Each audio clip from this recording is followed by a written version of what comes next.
독도에 대한 일본의 공세가 더욱 강화될 것으로 보입니다. 일본 요미우리 신문 보도를 보면요, 일본 정부는 독도가 자신들의 영토라는 왜곡된 주장을 널리 알리기 위해 우리 돈으로 27억 원가량의 예산을 편성했다고 하는데요. 이 돈으로 외국인 대상 세미나를 열고 해외에 있는 저명한 전문가들에게 일본의 견해를 담은 메일을 정기적으로 발송할 계획이라고 합니다. 문제는 우리 정부의 대응은 정반대로 가고 있다는 겁니다. 실제 우리 정부의 내년도 예산안을 보면요, 독도 주권 수요 예산은 5억 원대에서 3억 8,800만 원으로 25%나 삭감됐고요. 역사 왜곡 대응 예산 역시 올해 20억 원에서 내년엔 5억 원으로 무려 15억 원이나 줄었다고 하는데요. 이런 상황 어떻게 봐야 하는 걸까요? 사실 일본의 움직임은 어느 정도 예측이 됐던 부분이기도 합니다. 일본 정부는 지난 7월 발간한 방위백서에서 독도에 대한 영유권 주장을 이어갔고, 지난 3월엔 초등학교 교과서 검정 기준을 바꾸면서 독도를 한국이 불법 점거하고 있다는 억지 주장을 강화했는데요. 우리 정부가 후쿠시마 원전 오염수의 안전성을 홍보하는 유튜브 영상물에 10억 원가량의 예산을 들였다는 점에서도 논란의 소지가 있어 보입니다. 북핵 위협이 커지면서 우리를 둘러싼 안보 환경이 급변하고 있다곤 하지만 한일 관계 개선 과정에서 역사 문제도 놓쳐서는 안 될 텐데요. 지금이라도 우리 정부의 대응 전략을 다시 한번 되돌아봐야 하는 게 아닐까요?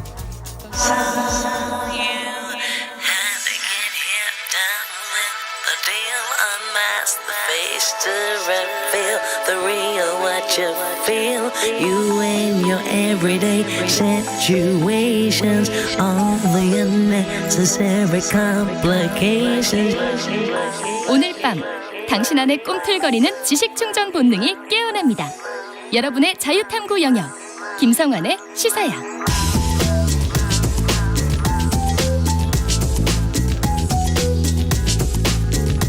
오늘 어쨌던 뉴스 꼼꼼히 정리해드리는 뉴스야 시간입니다. 시사저널 구민주 기자 나와 계십니다. 안녕하세요. 네, 안녕하세요. 네. 김정은 북한 국무위원장이 전용 열차를 타고 러시아 방문길에 올랐다라고 하는 보도가 나오기 시작했어요. 네, 김정은 위원장이 탄 전용 방탄 열차가 평양을 출발했다고 알려진 시각 어제 저녁입니다. 동방 경제 포럼이 열리고 있는 러시아 블라디보스토크로 지금 달리고 있는데요. 네. 열악한 북한 철도 사정 탓에 전용 열차는 아주 천천히 운행하고 있는 것으로 알려집니다. 일찍이 블라디보스토크 역 승강장 인근 곳곳에는 다수의 경찰과 군 인력들이 배치돼 있던 것으로도 전해지고요. 2019년 첫 방러 당시에 김 위원장이 연해주 하산역이라는 곳에서 잠시 내려서 현지 매체들과 깜짝 인터뷰를 진행한 바 있어서 이번에도 혹시 뭐 이렇게 내려서 잠시 접촉하는 것 아니냐 이런 얘기가 나오고 있고요. 네. 이 하산역이 러시아와 북한이 철도 선로 규격이 달라서 여기서 열차 바퀴를 한번 교체를 해야겠기 때문에 멈추는 거는 네, 당연한 것 같고 그 어떻게 접촉을 할지 안 할지는 아직 전해진 바가 없습니다. 러시아 철도는 훨씬 더 넓으니까요. 네. 선로 간격이. 그래서 여기서 멈출 수밖에 없다는 얘기까지는 나오고 있습니다. 따라서 이번에도 여기서 이제 모습을 드러내는 것 아니냐라는 얘기 나오고 있는 겁니다. 네. 지금 뭐 평양에서 블라디보스톡이 1,000km가 넘는다고 하던데. 1,300이라고 하더라고요. 예. 뭐 느리게 가도 얼마나 느리게 갈지는 모르겠는데 그래도 하루 만에는 가지 않을까? 내일 도착. 네, 얘기 그렇죠. 나옵니다. 그렇게 될 것 같은데. 네. 조금 전 북러 양국이 김정은 위원장의 방러와 정상회담 개최를 공식 발표하기도 했네요. 네, 뭐 이르면 내일 푸틴과 북러 정상회담 열릴 가능성 계속 제기가 됐었는데요. 조금 전 저녁에 북한과 러시아 양측이 동시에 김 위원장과 푸틴 대통령의 방문, 김 위원장의 예. 푸틴 대통령 초청으로 러시아 방문하고 예. 수일 내에 정상회담 개최할 거다라는 계획 공식 발표했습니다. 이번에 성사되면 4년 만에 회담되는데요. 다만 김 위원장의 정확한 도착 예정 시간 그리고 회담 날짜나 장소 등 상세한 일정은 공개하지 않았습니다. 일각에선 포럼이 열리는 블라디보스톡이 아니라 포럼 종료 후에 푸틴이 수도인 모스크바로 초청해 그곳에서 회담을 개최할 가능성도 나오고 있습니다. 그럼 러시아 모스크바까지는 어떻게 가요? 푸틴과 함께 이동하나요? 그러니까요. 굉장히 느리다고 얘기하는데 그렇게 하기는 쉽지 않을 것 같고 만약에 전용기 타고 함께 움직이면 또 모를까. 여러 가지 변수가 좀 있기는 할 것 같습니다. 우리 정부하고 주변국 반응 혹시 나온 게 있습니까? 네, 우선 우리 정부는 북러 회담에서 두 국가 사이의 군사 협력 가능성에 대해 강한 우려 표명하고 있습니다. 박진 외교부 장관은 현지 시간으로 어제 인도에서 러시아 외교장관과 만났는데요. 무기 거래 가능성에 대한 우려 직접 전하기도 했습니다. 아무래도 이 북러 정상회담이 이뤄지면 이 무기 거래를 서로 이제 원하는 대로 주고받고 또 이게 유엔 안보리 결의에 위반이기 때문에 또 국제사회에 반향을 일으킬 수 있다. 이런 얘기를 한 건데요. 네. 해리스 미국 부통령 역시 현지 인터뷰에서 북한의 대러 무기 지원 가능성에 대해 큰 실수가 될 것이라고 경고를 했고요. 북한의 무기 지원이 어떤 식으로 귀결될지는 너무 분명하다. 결국 이들 국가들을 고립시키는 결과를 낳을 것이다 라고 비판하기도 했습니다. 근데 러시아 측도 좀 가만히 있지는 않았네요. 우리 정부를 향해서 공개적인 경고 메시지를 보냈어요. 네, 러시아 현지 보도가 나왔는데요. 러시아 외무부 관계자가 블라디보스톡에서 열리고 있는 동방 경제 포럼 행사에서 네. 러시아는 우크라이나 위기에 대한 한국의 접근 방식을 주의 깊게 모니터링하고 있다라면서 한국이 우크라이나에 직간접적으로 무기와 군사 장비를 공급하는 이 무모한 결정을 하면 양국 관계는 무너질 수 있다라고 경고를 한 겁니다. 네. 그러면서 러시아에 지난해부터 제재를 가해온 한국이 올해 수출 제한 목록을 늘렸다는 점도 꼬집으면서 이로 인해 러시아에서 인기 있던 한국의 제조업체들이 심각한 손실을 봤다. 한국은 자신들의 시장을 잃어가고 있다라고도 강조했습니다. 실제 윤석열 정부 들어서 러시아와의 관계가 경색되면서 러시아에 진출해 있던 160여 개의 우리 기업들과 현지 교민 16만 명의 직접적인 손실과 피해가 크다라는 얘기 꾸준히 나오고 있었던 터여서요. 네. 앞으로 더 그 피해가 커지지 않을까 우려하는 목소리 나오고 있습니다. 그러니까 한쪽으로 우리가 뭐 예를 들면은 지금 뭐 윤 대통령은 한일중 네. 관계라고 이렇게 있죠. 표현을 하고 있는 상황인데요. 이렇게 삼국이 관계가 더 돈독해지고 또 군사 안보적인 측면에서 뭐 일종의 준동맹이라고 해야 될까요? 네. 위대가 강화되면 결국은 러시아는 우리하고 멀어질 수밖에 없다. 네. 그거에 따른 손해도 또 우리가 감수할 수밖에 없다. 이런 점까지도 같이 좀 균형 있게 봐야 되지 않을까 그런 생각이 드네요.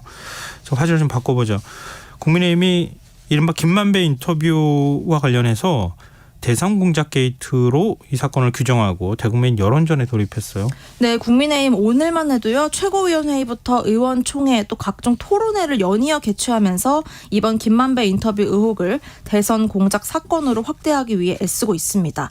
오늘 의원총회에서는요. 이 의혹을 대선 공작 게이트로 공식 규정하고 오는 17일까지 일주일 동안 대선 게이트 대국민 보고 기간으로 정하기까지 했습니다. 이 기간 동안 소속 의원들과 각 지역 당협위원회가 움직여서 이번 사건을 국민들에게 낱낱이 알리고 전파하는 활동을 하라는 의미인데요. 뿐만 아니라 이른바 선거 공작 근절을 위한 입법을 추진하겠다고도 강조하고 있습니다. 토론회에선 가짜뉴스를 통한 선거 공작을 어떻게 막으면 좋을지를 주제로 잡고 또 한 번 야당을 몰아세웠는데요. 다가오는 추석 밥상에 정부의 실정이나 각종 의혹 논란들 대신에 이 문제를 전면에 올리기 위해 총력을 다하고 있는 것으로 풀이됩니다. 근데 국민의힘 김기현 대표 발언 수는 점점 세지는 것 같아요. 최근에 한 발언들만 좀 간단히 소개를 해보면요. 네. 이재명 대표 단식에 대해선 출퇴근 단식쇼, 당당한 꼼수, 망신스러운 혁신 등이라고 표현을 했고요. 대장동 허위 인터뷰 의혹에 대해서는 과거 3.15 부정선거주범이 사형에 처해졌던 적이 있다면서 이번 건 역시 사형감이고 1급 살인죄다, 국가 반역죄다라고 말했습니다. 네. 야당을 향해 선동질, 조작질, 추악한 돈거래, 작당 모의 등 쓰는 표현마다 굉장히 극도로 거세진 상황이죠.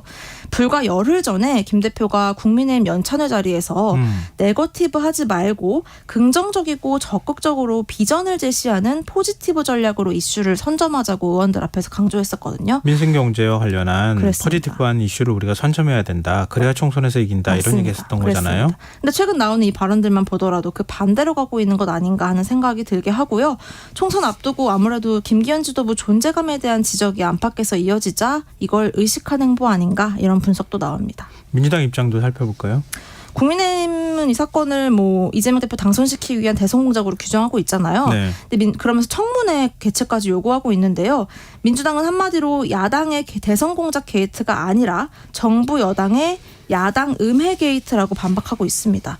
권칠승 민주당 수석 대변인은 이재명 대표에게 없는 죄를 만들어 가두려는 조작 수사로 부족해 이제 민주당의 공작 정치 이미지를 덮어씌우려 하느냐면서 윤석열 정권의 이러한 무도한 행태에 분노한다고 비판했습니다.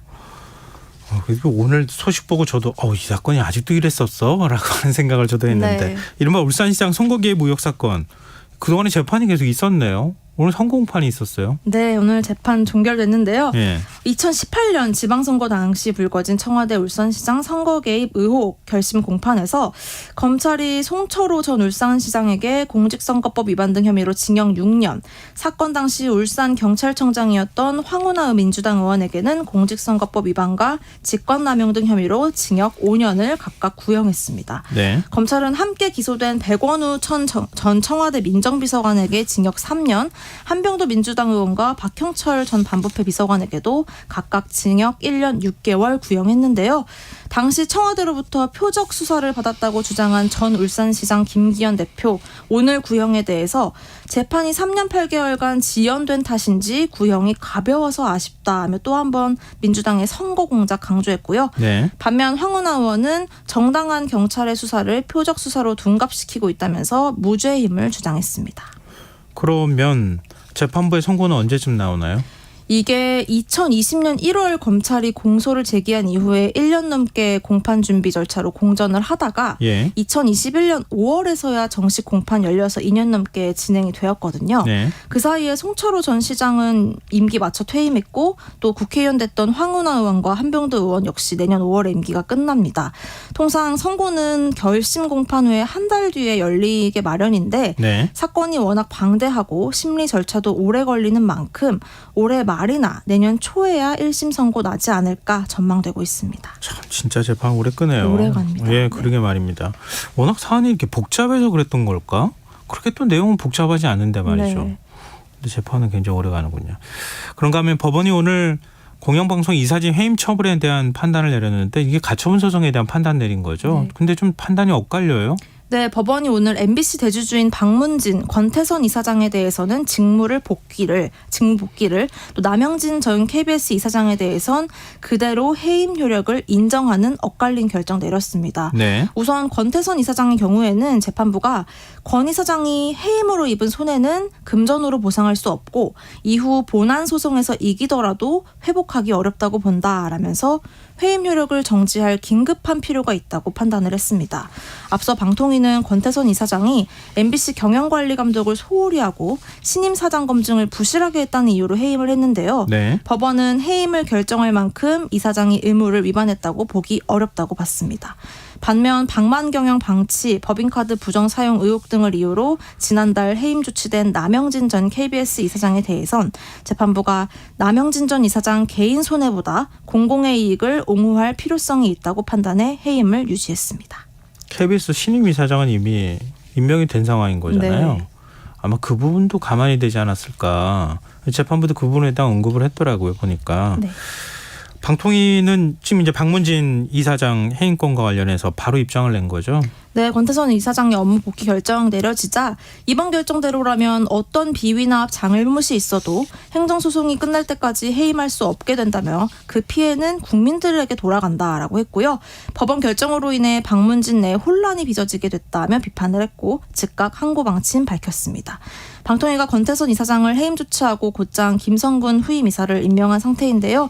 권 이사장이 업무에 복귀하면 이 후임 이사의 효력은 자연히 정지되게 됩니다. 네. 그리고 현 정부 들어서 해임된 방송기관장들이 기자회견을 열었네요. 네, 오늘 법원 결정받은 두 이사장 그리고 한상혁 전 방통위원장과 정현주 전 방심위원장이 국회에서 기자회견 열고 윤석열 정권의 폭거는 전두환식 언론 쿠데타라고 목소리를 높였고요. 지난 5월 한상혁 위원장 해임 이후 3개월 사이에 윤석열 정권이 방심위원장과 공영방송 이사진을 무더기로 해임하고 김만배의 보도를 빌미로 권력기관을 총동원해 언론을 겁박하고 있다고 비판을 했습니다. 따라서 보도지침과 언론 통폐합으로 상징되는 전두환 시대의 언론 환경으로 퇴행시키려는 것 같다라고 지적을 했습니다. 그리고 이동관 방송통신위원장 요즘 발언 보면은 뭐 폐간, 정파 뭐 이런 것까지도 얘기하고 있는 상황. 예, 네. 그러게 말이에요. 보도 한번 하면 뭐 방송사 문 닫게도 하겠다 이렇게 얘기를 하고 있는데 네. 방송사 제어가 재승인 제도를 전면 개편하겠다는 뜻을 밝혔잖아요. 네. 또 언론 노조가 상당히 반발하고 있는 모양이네요. 네, 오늘 국내에서 제작 방송된 우수 프로그램을 선정해 시상하는 방통위 방송 대상이 열렸는데요. 네. 이 시상식 역사상 이례적으로 MBC, KBS 사장 쏙 빼고 초청을 했고요. 구체적인 사유도 밝히지 않았습니다. 이 시상식 자리에서 축사를 하면서 이동관 위원장 방송 사업에 대한 경직돼 있는 제어가 재승인 제도를 전면 개선하겠다는 입장을 직접 밝히기도 한 건데요. 네. 여기에 대해 언론노조는 이 위원장이 위헌적 직무 집행과 방송법 위반, 직권남용을 하고 있다면서 즉각 사퇴 촉구했습니다. 대놓고 공영방송 보도 시스템을 점검하려 한다는 거고요. 오늘 또 시상식장에는 일찍부터 이 언론노조 등 언론인들이 이 위원장을 기다리면서 규탄과 사퇴 외쳤는데요. 이 위원장은 이를 의식해 이들을 피해서 정문이 아닌 다른 통로로 시상식장을 입장하기도 했습니다. 네, 방통위 방송 대상 시상을 하는데 네. KBS MBC 사장 빼면 어떻게? 지상파에서 유일하게 왔고요. 그래요? 네. 사유도 그렇군요. 밝히지 않았습니다. 네. 그러게요. SBS는 전국 방송이 아니잖아요. 아, 네. 참 이걸 어떻게 봐야 될지 이례적이네요. 모르겠네요. 네. 자, 지금 여러분께서는 KBS 라디오 김성환의 시사회와 함께하고 계십니다. 계속해서 뉴스에 이어가겠습니다. 민주당이 이종석 국방부 장관 탄핵을 공식 추진하겠다고 밝혔어요. 네, 단식 12일째 맞은 이재명 대표가 오늘 입장문을 통해서 밝혔는데요. 이종석 국방부 장관 탄핵하겠다라고 선언을 했고 이 장관이 법을 어기고 부당하게 고 최수근 상병 사망 사건 수사 과정에 개입한 사실이 낱낱이 드러난 만큼 탄핵은 국민의 명령이라고 강조했습니다. 권칠승 민주당 대변인도 이 장관 탄핵소추안을 당론 발의로 제출할 예정이라고 부연 설명했습니다. 앞서 이상민 행안부 장관 때도 그랬듯이 탄핵안이 국회를 통과하면 이 장관은 헌법재판소 결정까지 길게는 6개월 동안 직무가 정지되고요. 이 기간 대통령은 새로운 장관 임명을 할 수 없게 됩니다. 정치권 반응, 국민의힘은 당연히 반발할 수밖에 없을 것 같긴 한데요. 당연히 이재명 대표 방탄 얘기했습니다. 또 이재명 대표 방탄이에요? 네, 이 대표 네. 방탄의 불쏘시개로 이 장관 탄핵을 사용하려 한다면서 비판을 했고요. 네. 이재명 대표 탄핵이야말로 국민 명령이라고 반박을 했습니다. 그러면서 안보 공백을 우려했는데요. 주적인 북한이 좋아할 일에 민주당이 앞장서고 있다고도 강조를 했습니다. 정의당은 민주당과 입장을 같이 하고 있습니다. 이 장관의 즉각 경질을 촉구하면서 탄핵안도 합의를 할 것으로 보이고요. 네. 따라서 야3당의 합의로 이달 내에 국회 탄핵안 통과할 가능성 높게 점쳐지고 있습니다. 근데 좀 묘한 게 네. 지금 오늘 일제히 모든 언론이 국방부 장관 교체된다고 하는 개각서를 지금 보도했잖아요. 맞아요. 근데 탄핵 얘기가 나오는 건 또 뭐고 또 탄핵하는 거 반발하는 건 또 뭔지 잘 모르겠는데요. 그냥 교체하면 되는 거 아닙니까? 대통령실은 국회에서 탄핵이 추진되기 전에 교체를 하겠다는 것으로 읽히는데 예. 민주당은 이 장관을 이대로 교체하면서 명예제대시키지 않겠다. 탄핵 추진 빠르게 하겠다라고 벼르고 있는 상황입니다. 이 장관 후임으로 좀 거론되고 있는 사람 신원식 국민의힘 의원인데요. 그 최상병 사건 관련해서 가장 정보를 강하게 언급을 했었죠. 그래서 거론이 되고 있고 빠르면 내일 개각까지 얘기 나오고 있습니다. 같이 잼버리 파행 책임 물어서 김현숙 여가부 장관 교체도 얘기 나오고 있고요. 후임으로는 박근혜 청와대 대변인 지낸 김행전 국민의힘 비대위원 오르내립니다. 문체부 박보균 장관도 유인촌 대통령실 문화체육특보로 교체될 거란 이야기 유력하게 나오고 있습니다. 이제 다시 국방부 장관은 교체 안 할 겁니다. 이런 얘기가 나오던데요. 정치권 내에서. 그러니까 이렇게 할 경우에 민주당이 이렇게 나오면 윤석열 대통령 스타일상 더 안 바꾼다. 오히려 더 강하게 나간다. 이런 얘기도 사실은 하고 있던데 만약에 사실 개각을 하면 이런 모든 논란이 어찌 보면 좀 사라지는 측면이 있는 거잖아요. 네. 근데 이게 과연 개각이 나올지. 당초에는 그 안보 라인이 줄줄이 교체가 되면서 이 장관까지는 교체하지 않을 거란 얘기가 나왔는데요.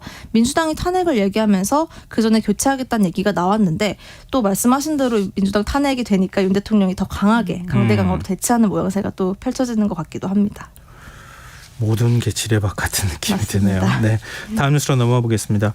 쌍방울 대북 송금 의혹으로 수사를 받고 있는 이재명 대표 내일 검찰에 출석한다고 얘기를 했어요. 네, 민주당은 검찰의 부당한 추가 소환 요구에도 불구하고 당당하게 응하겠다는 입장 강조했습니다. 이 대표가 조사받겠다는 의지가 강하다고도 전했고요. 네. 내일 검찰에 출석하면 이 대표 벌써 6번째 소환 조사인데요. 이 대표가 추가 검찰 출석에 응한 것은 검찰 조사에 성실히 임해서 향후 법원의 구속영장 발부 빌미를 줄이고 자신에 대한 여론의 지지를 확보하겠다는 의도로도 풀이되고 있습니다. 검찰은 내일 조사를 마친 뒤에 이번 주나 다음 주 중 구속영장 청구할 거란 얘기 나옵니다. 근데 권칠승 수석 대변인 말로는 당당히 응하겠다 이런 입장인 거잖아요. 네. 근데 지금 이재명 대표 건강이 뒷받침될 거냐. 이거 내일 또 뭐 단식 때문에 몸 상태가 안 좋다고 안 나가는 거 아니냐. 일각에서는 또 그런 의혹도 제기하더라고요. 네, 실제 국회에 설치되어 있는 단식장을 가보면요. 이 대표가 건강이 악화된 모습이 눈에 보이거든요. 예. 그래서 그런지 오늘 오전 당 최고위원회의도 불참을 했고요. 그래서 지금 민주당 안팎에선 오늘 중진 의원 비롯해서 계속 이 대표 단식 중단해야 된다라는 권유를 하고 있습니다.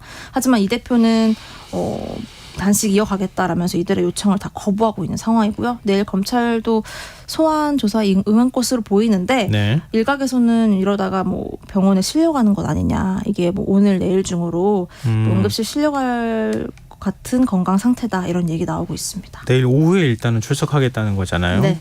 그 상황을 좀 보면 어떨까 싶고요. 지금 그 제1야당 대표가 12일째 지금 단식을 하고 있는데 네. 과거 사례 비춰봤을 때는 이제 거의 한계에 계속 다 왔다라고도 볼 수 있는 거 네. 아니겠어요?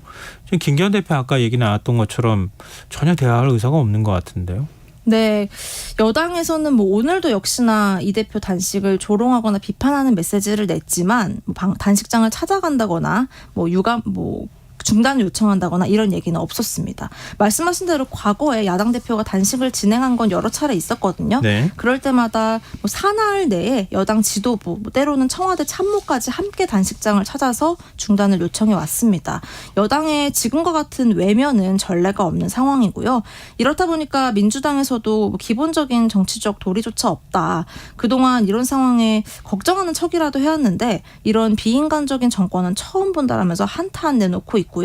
여당 내에서도 이정현 전 대표를 비롯해서 김기현 대표가 이젠 찾아가야 한다. 통큰 정치를 보여라라는 지적 나오고 있습니다. 네. 윤석열 대통령이 연찬에 참석해서 싸울 수밖에 없다 이렇게 얘기하고 국무위원들한테 전사가 되라 이렇게 얘기했던 게 생각이 나네요. 네.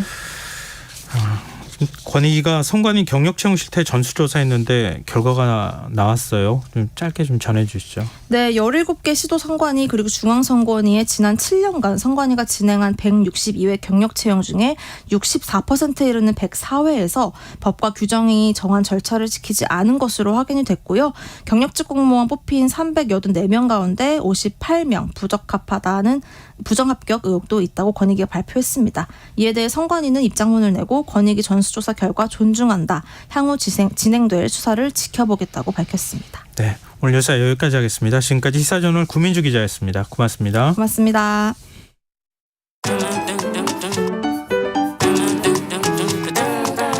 일일 시사권장량 채워가세요. 골고루 담았습니다. 당신만을 위한 하루 시사 김성환의 시사야. 신당역 스토킹 살인 사건 1년을 앞두고 진행된 여론조사에서 직장에서 원하지 않는 구애를 당한 여성이 10명 가운데 1명꼴이라는 결과가 나왔다고 합니다. 이 구애 갑질로 인한 피해가 어느 정도인지 근절되지 않는 직장 내 성희롱 이걸 막기 위해 어떠한 법적 대책이 필요한지 직장갑질 119 배나은 활동가 모시고 얘기 나눠보도록 하겠습니다. 활동가님 안녕하세요. 네, 안녕하세요. 네, 이 비정규직 여성의 경우 일터에서 원치 않은 구애를 당한 경험한 비율이 정규직 여성보다 높았다라는 결과가 나왔어요. 네, 같은 여성이라도 비정규직 여성 피해가 더 많았는데요. 예. 직장인 1000명 설문 결과 비정규직 여성은 14.7%가 원치 않은 구애를 경험했습니다. 정규직 여성은 6.9%였고요. 정규직 남성은 2.5%였습니다. 그러니까 비정규직 여성은 정규직 여성보다는 2배, 정규직 남성보다는 6배 더 많이 피해를 입은 거죠. 거절할 경우에 불이익을 받게 된 경우가 있었습니까? 네, 전체 직장인 중 한 3.3% 정도가 구애를 거절한 이후에 불리한 처우를 경험했는데요. 이것도 비정규직 여성 응답이 6.9%로 나와서 평균의 2배 이상입니다. 그 어떤 고용의 안정성과도 연결이 된다 이렇게 볼 수 있는 부분인 것 같은데요. 네. 여성 직장인 3명 가운데 1명은 직장에서 성희롱을 경험한 것으로 조사됐다고요? 네, 맞습니다. 무려 3명 중 1명이 넘는 35%였습니다. 여성 비정규직은 이보다 높은 38%였고요. 그러니까 10명 중 4명이 성희롱을 경험한 거죠. 남성 직원들 상황은 어떻습니까? 남성은 19%가 성희롱을 경험했다고 답했는데요. 예. 이게 여성보다는 적지만 그래도 10명 중 거의 2명꼴로 피해를 입었다고 볼 수 있습니다. 가해자는 상사였던 겁니까? 보통 이제 성희롱 행위자는 임원이 아닌 상급자가 48%로 가장 많았고요. 예. 그 다음 이제 대표 임원, 경영진 같은 사용자가 한 21% 수준이었는데요. 성별을 보면은 행위자가 남성인 경우가 좀 압도적으로 많았습니다. 네. 어느 정도 많았습니까? 여성 같은 경우는 88%가 행위자가 이성이라고 답했고요. 예. 남성은 42%가 행위자가 동성이라고 답했는데요. 요 응답 비율에는 사실 동성과 이성 모두 가해를 했다 뭐 이렇게 답한 비율이 빠져 있으니까 사실 더 높아지겠죠. 그러면은 이른바 이 구애갑질의 대표적인 사례들이 있다면 좀 소개해 줄 수 있을까요? 네, 아주 전형적인 구애갑질 피해 사례를 하나 좀 소개시켜 드리려고 하는데요. 네. 나이 차이가 많이 나는 유부남 상사가 사적으로 만나자는 헛소리를 해댑니다. 그만두기 어려운 상황이라 웃으며 참았더니 만만해 보였는지 성추행을 시도하거나 밤에 전화를 하기도 했습니다. 그러다 갑자기 자신을 거절했으니 혹독하게 일을 시키겠다고 하면서 혼자 북치고 장구치고 합니다. 뭐 이런 내용인데요. 듣기만 해도 참 괴로운 사연이죠. 이게 요즘엔 이렇게 대놓고 못하는 분위기지 않을까? 이런 생각을 뭐 저는 그렇게 했고요. 다른 분들도 아마 그렇게 생각하시는 분들이 많을 것 같은데 이런 사례들이 이게 아주 특별한 경우입니까? 아니면 이런 비슷한 유사 사례들이 많이 있습니까? 구애갑질이라고 하면 대체로 패턴이 이렇고요. 추가적으로 신고를 했는데 신고 이후에 이제 서로 연애 중이었다 이런 이야기를 하면서 피해자 명예를 훼손하는 사례들도 적지 않습니다. 근데 지금 기업 내 성희롱 예방 교육이 의무화돼 있지 않나요? 맞습니다. 남녀고용평등법에 따라서 사실 사업주는 직장 내 성희롱 예방 교육을 연 1회 이상 실시를 해야 하기는 하는데요. 예. 이게 지금 저희 실태조사 결과를 보면은 한 58% 정도가 온라인 교육을 받고 있습니다. 네, 아시겠지만 온라인 의무 교육을 대체 누가 제대로 보겠습니까? 이게 약간 형식적인 교육으로 전락한 상태인 거죠. 이렇게 이른바 구애갑질이 근절되지 않는 이유 뭐라고 보세요? 이 부분이 가장 중요할 것 같거든요. 예방교육 얘기는 이제 방금 말씀드렸고 행위자 처벌이 좀 약하다는 점이 문제인 것 같아요. 예. 이게 방금 제가 이제 얘기 드린 부분은 성희롱 부분인데 성희롱 같은 경우에 남녀고용평등법상 사업주가 행위자인 경우에 1,000만 원까지 과태료를 부과할 수 있거든요. 네. 근데 지난번에 저희가 자료를 좀 받아보니까 2021년 1월부터 22년 3월 사이에 1,000건이 넘는 사업주 성희롱 신고건이 있었어요. 네. 그런데 여기서 과태료가 부과된 거는 7.6%밖에 안 됐어요. 예. 그러니까 사실상 정부가 앞장서서 사장 봐주기를 하고 있는 상황인 거죠. 과태료면은 얼마나 부과합니까? 과태료는 좀 금액에 따라 다르긴 한데요. 예. 엄청나게 큰 금액이 부과되는 건 아니긴 한데 일단 중요한 건 과태료 자체가 부과되는 일이 너무 적다는 게 사실 핵심인 것 같습니다. 물론 이제 그렇죠. 그렇긴 한데 뭐 예를 들면 과태료 금액이 굉장히 크다 그러면은 한 번 맞으면은 안 되겠어. 이렇게 경각심을 좀 갖지 않겠어요? 근데 그것도 좀 건수가 돼야지 의미가 있지. 뭐 100건 했는데 한두 건 부과되고 하면 그 금액이 큰 걸로 의미가 있을까요? 그런 생각이 들긴 합니다.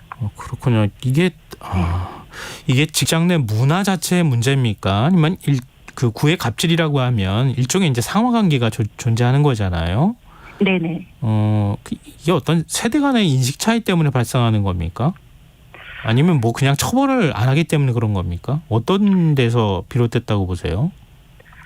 일단은 구애 갑질이라고 저희가 표현하고 있긴 한데요. 네. 이거를 괴롭힘이나 어떤 폭력이라고 생각을 안 하는 문화의 문제가 좀 큰 것 같아요.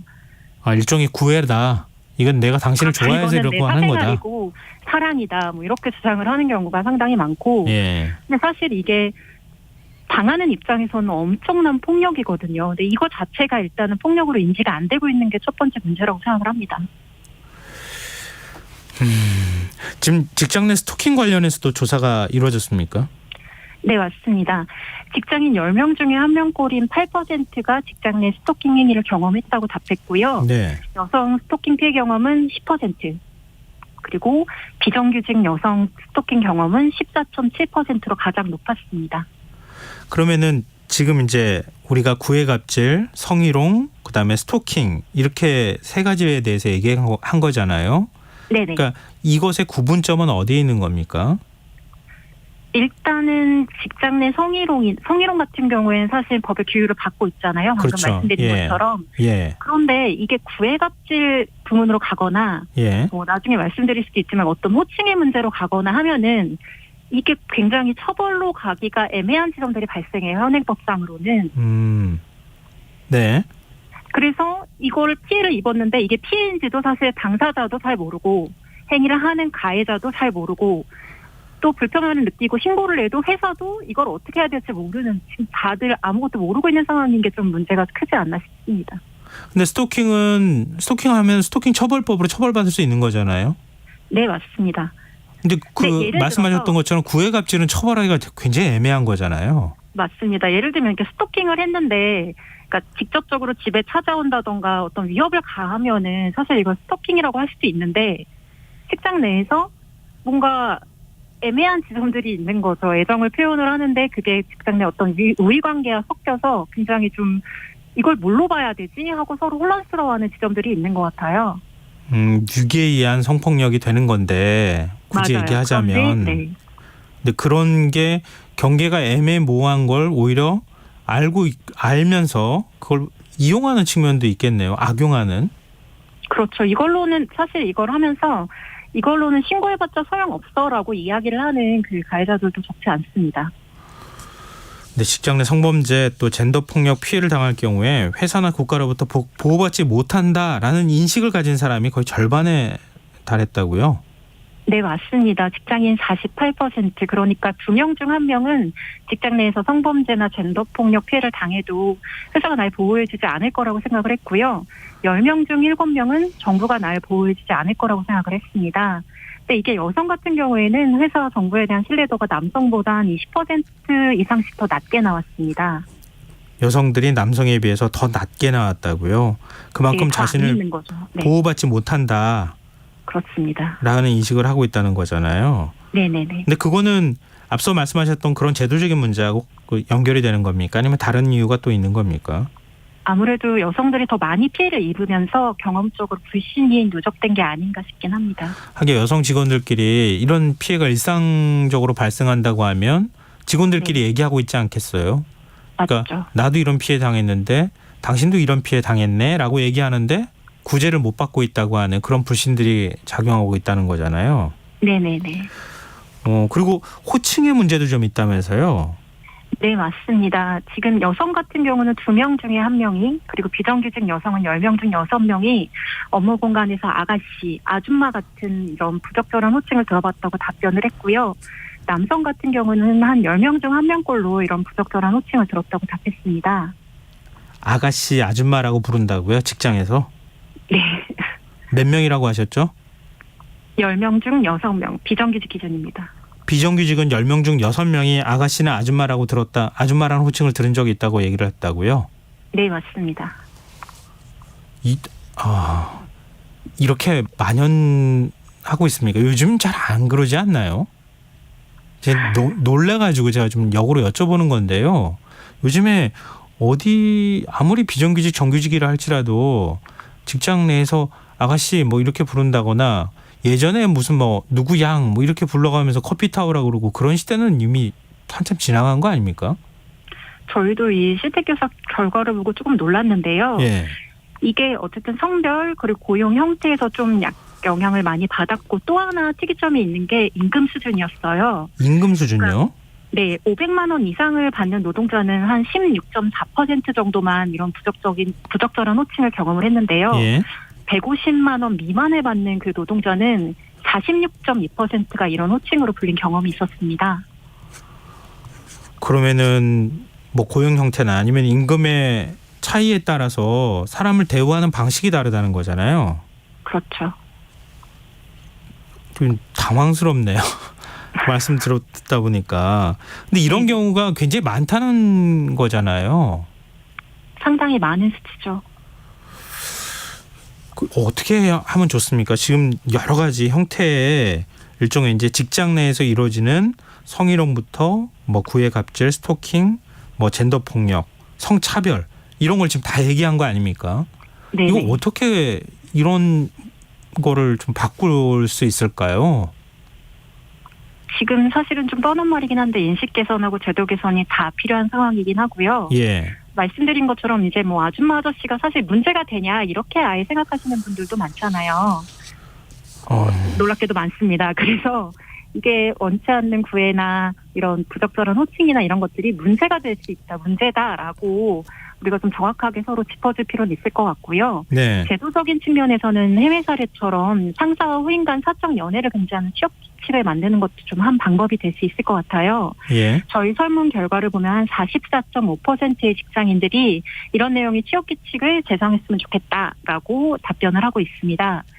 그 외에는 고용노동부가 관련 매뉴얼들을 계속 내고 있는데요. 네. 이 매뉴얼 안에 어떤 성차별적인 괴롭힘 항목 그리고 다양한 젠더 폭력 유형을 안내해서 구체적으로 설명을 해주는 것도 도움이 될 것 같습니다. 네, 알겠습니다. 근데 앞서 아가씨 아줌마 이게 너무 좀 충격적이어가지고요.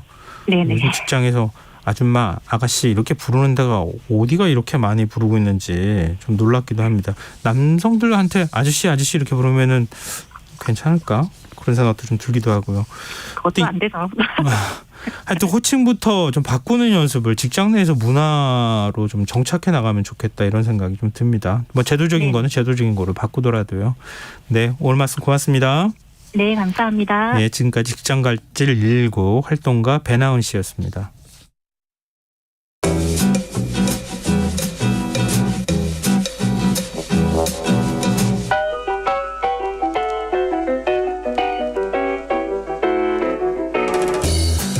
혹시 좋은 의사와 다정한 직장 상사 가운데 누가 더 질병 예방에 도움이 된다고 보십니까? 실생활에 도움이 되는 책 함께 읽어보는 시간이죠. 주경야독 성신여자대학교 겸임교수이자 북튜버 이시안 작가와 함께하겠습니다. 안녕하세요. 네, 안녕하세요. 이거 질문에다 답변부터 지금 듣고 싶은데요. 굉장히 흥미로운 질문이어서. 뭐 사실 이게 그 맥락을 보면 다정한 직장 상사가 맞겠죠. 그리고 좋은 의사는 예방엔 절대 도움이 안 됩니다. 치료에 도움이 되는 거죠. 그러네요. 네. 그동안 왜냐하면 우리가 그 병에 걸려야 의사를 찾아가니까요. 네. 아니, 사실 좀 주저했거든요. 왜냐하면 책 제목부터 물어봐야 되는데 궁금한 거라고 해서 덜컥 먼저 물어보는 게 맞나 이런 생각이 들었는데요. 자, 오늘 책 제목부터 얘기를 좀 해주시죠. 오늘 소개해드린 책은 다정함에 대한 책이에요. 그 제목부터 얘기하자면 다정함의 과학입니다. 예전에 저희가 다정한 것이 살아남는다라는 책을 소개해드린 적이 있거든요. 근데 그 책과는 좀 다른 게 그 책은 사회성 있는 개체들이 어떻게 진화론적으로 살아남는가에 대한 그런 책이었어요. 근데 오늘 소개해드린 책은 실제 인간 사이의 애정, 다정함 같은 것들이 인간의 건강에 어떤 영향을 미치는가에 대한 책입니다. 제목은 비슷하지만 내용은 좀 다른 게 작가가 켈리 하딩이라는 분인데요. 이분이 공공의료로 학위도 받고요. 현재 콜롬비아 대학 메디컬 센터의 정신의학 담당 교수입니다. 그러다 보니까 사람들의 건강이라는 보다 현실적인 포커스에 맞춰서 씌워진 책이에요. 그거는 봤어요. 이거는 그 논문이나 이런 것들을 통해서 국내 학자들을 통해서도 확인된 내용이던데 차별받는 사람은 아프다. 네, 그렇죠. 예, 그 실제로 몸이 아프다고 얘기를 하더라고요. 맞습니다. 근데 이건 정반대의 얘기여서 그거랑 정반대로 생각해도 되는 걸까? 이런 생각도 좀 하게 되는데요. 그러니까 뭐 반대라기보단 비례관계죠. 비례관계라고 보시면 될 것 같은데. 그러네요. 네. 실제로 따뜻한 말 한마디 이런 것들이 육체적인 건강에 영향을 좋은 영향을 끼치는 거고 그 말씀하신 건 나쁜 말은 나쁜 영향을 끼치는 거니까. 여기 재미있는 토끼 실험 하나가 처음에 나와요. 그 얘기를 좀 소개해드리면 1978년에 높은 혈중 콜레스테롤 수치와 심장 건강 사이의 관계를 입증하려고요. 표준 토끼 모델 실험이 계획이 됐거든요. 네. 그러니까 토끼들에게 고지방 식단을 막 먹인 거예요. 그 콜레스테롤 수치와 심장병의 위험 요인을 조사하는 실험이었는데요. 몇 달 뒤에 확실히 모든 토끼들의 콜레스테롤 수치가 높아졌습니다. 네. 근데 이상하게도요. 어떤 토끼들은 동맥에 지방이 다른 토끼군들에 비해서 60%나 적은 모습이 관찰되었어요. 똑같이 먹였는데요. 네, 예. 60%나 적다는 건 굉장히 유의미한 어떤 다름이잖아요. 아니 다 변이를 다 똑같이 했는데 이게 도대체 왜 이렇게 차이가 날까? 그 갈피를 못 잡았는데 나중에 연구팀이 재미있는 사실을 하나 알게 된 거예요. 예. 심장 질환에 보다 안전했던 토끼들은요. 모두 무리나 레스베크라는 연구원이 돌보던 토끼였대요. 네. 근데 아니 왜 이 사람이 돌보는 것만 그래 그랬는데 알고 보니까 그 레스베크는요. 다른 연구원들은 실험체로만 토끼들을 대했는데 이 연구원은 되게 귀여웠나 봐요. 토끼들한테 먹이를 줄 때 말도 걸고요. 아이고 맛있게 먹어라. 그리고 뭐 쓰다듬어 주기도 하고 안기도 하고 예. 그러니까 한마디로 애정을 주었다는 거거든요. 예. 근데 이게 이 사이언스지에 이 연구 결과 등재가 된 건데요. 병에 걸리는 토끼와 건강을 유지하는 토끼를 나누는 것이 식단이나 유전자나 환경 뭐 그런 거라기보다는 이 연구원의 애정이었다는 거거든요. 갑자기 앞에 그 성차별적인 거나 네. 직장 내에서 어떤 일들이 벌어지는지 네. 인터뷰했잖아요. 그렇죠. 그 아가씨 막 아줌마 막 이렇게 막 부른다 그러는 거. 네. 이 한마디가 얼마나 치명적인 사람들한테 스트레스를 주고 그러는지 그렇죠. 이런 그렇죠. 과학적인 걸 가지고 반박을 좀 해주거나 누가 알려줬으면 좋겠다는 생각이 문득 드는데요. 네. 근데 어쨌든 이렇게 따뜻한 한마디를 해주거나 다정하게 누구를 쓰다듬어 주거나 이렇게 하는 행위가 그 사람의 몸에 직접적인 변화를 유도할 수 있다는 거잖아요. 맞습니다. 네. 그러면 만약에 사람들일 경우에 네. 아이나 이런 경우에도 우리 그렇게 많이 하잖아요. 네. 칭찬 많이 해주세요 이런 얘기 하는데 네네네. 진짜 유의미하게 변할 수 있어요. 네, 그거는 진짜 후성 유전학이라는 게 있어가지고요. 예. 유전자 자체를 좀 변화시킬 수도 있다고 하는데요. 유전자를 변화시킨다고요? 유전자가 이제 후성 유전자 같은 경우에는 예. 나중에 변화가 될 수 있는 유전자거든요. 예. 그러니까 실제로 이런 일도 있었대요. 출산 중에 사망 판정을 받은 아이가 있거든요. 예. 그러니까 엄마가 이게 그 마지막이잖아요. 그러니까 출산 중에 사망한 거니까 나와가지고 이제 죽었다라고 판결을 받았는데, 예. 그래서 내 배 위에 좀 놓아달라고 예. 엄마 배 위에 놓고 말을 걸어줬대요. 예. 그런데 기적 중에 살아난 그 기적처럼 그게 살아난 경우가 있습니다. 근데 이건 그 사실 일회성의 기적이라기보다는요. 예. 아이에게 살갗을 맞대고 다정한 관심을 주면 DNA 메티라를 통해서 세포의 성질이 변화한다는 후성 유전학의 결과가 있거든요. 그러니까 아이가 건강하지 못한 유전자를 가지고 태어나더라도 예. 다정한 관심과 애정, 어린 행동 뭐 그런 것들을 통해서 아이의 DNA 발현의 맥락을 긍정적으로 바꿀 수 있다는 얘기예요. 이건 뭐 비단 아이뿐 아니라 일반적인 사람들에게도 적용이 되고요. 그래서 관심과 애정, 다정한 관계를 타인과 형성한 사람이라면 그만큼 더 건강한 생활을 할 수 있다, 하고 있다. 이렇게 볼 수 있다는 거죠. 우리가 이제 앞서 몇 차례도 얘기했던 것처럼 이게 직접적인 몸의 변화로 이어질 수 있다는 거잖아요. 네네. 질병에도 영향을 미치고 맞습니다. 심지어는 후성 유전자 DNA한테도 영향을 미친다. 네네. 사실 놀랄만한 얘기인데 만약에 이렇게 하는 거를 이렇게 다정함을 사회에서 이렇게 보이면 어떻게 돼요? 실제로 사회 전체가 건강해지는 거 아니에요? 네, 그런 사례가 있어요. 그래서 사실은 이런 모든 얘기들이 이 마을의 사례 때문에 이건 뭐지? 라고 하면서 처음에 연구된 그런 것도 있거든요. 아, 그래요? 네, 그러니까 이 사람이 아무래도 공공의료를 처음에 연구한 만큼 사실 네. 그에 대한 포커스와 관심이 더 있기도 합니다. 1961년에요. 네. 스튜디오 울프 박사라는 분이 학교에 참여했다가 로제토 마을 얘기를 듣게 돼요. 예. 로제토 마을에서는요. 심장 질환으로 사망한 사람도 없고요. 위궤양 같은 증세가 나타나는 사람도 없고 그리고 대부분 그 특별한 사건이 없으면요. 대부분 그냥 늙어서 죽는다는 거예요. 네. 병들어 사망하는 경우가 거의 없다라는 마을을 듣게 됩니다. 예. 아니 무슨 그게 신화에서 나오는 환상적인 마을이야. 그래가지고 이 울프 박사가요. 예. 이거 뭐지 하고 그 로제토 마을로 가요. 그리고 그 사람들의 비밀을 좀 찾아보려고 네. 뭐 여러 가지 연구를 했을 거 아니에요. 근데 아무리 찾아도요.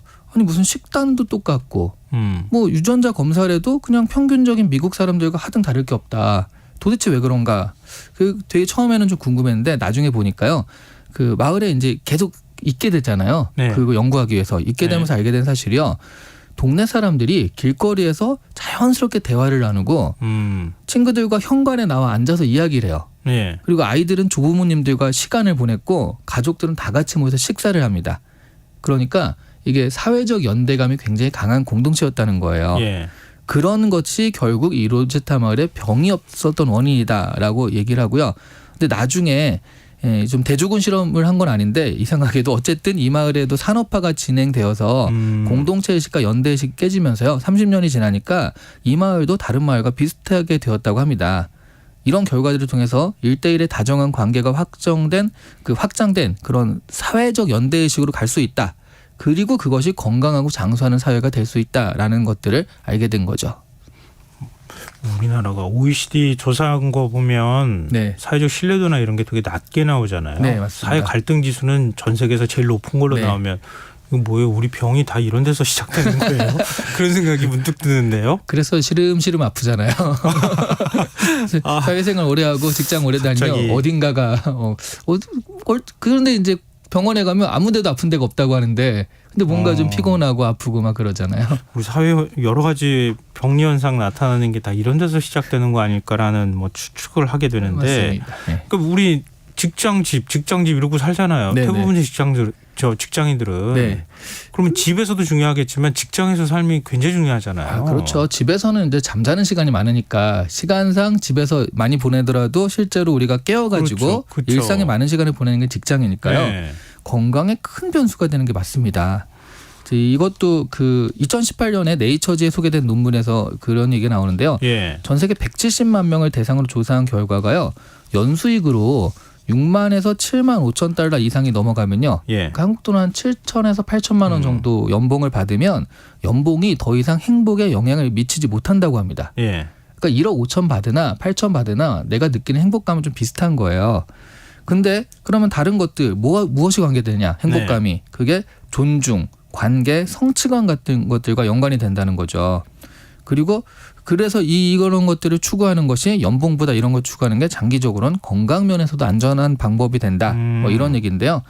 혹시라도 자신의 일에서 존중이나 성취감이 없다고 느끼더라도요.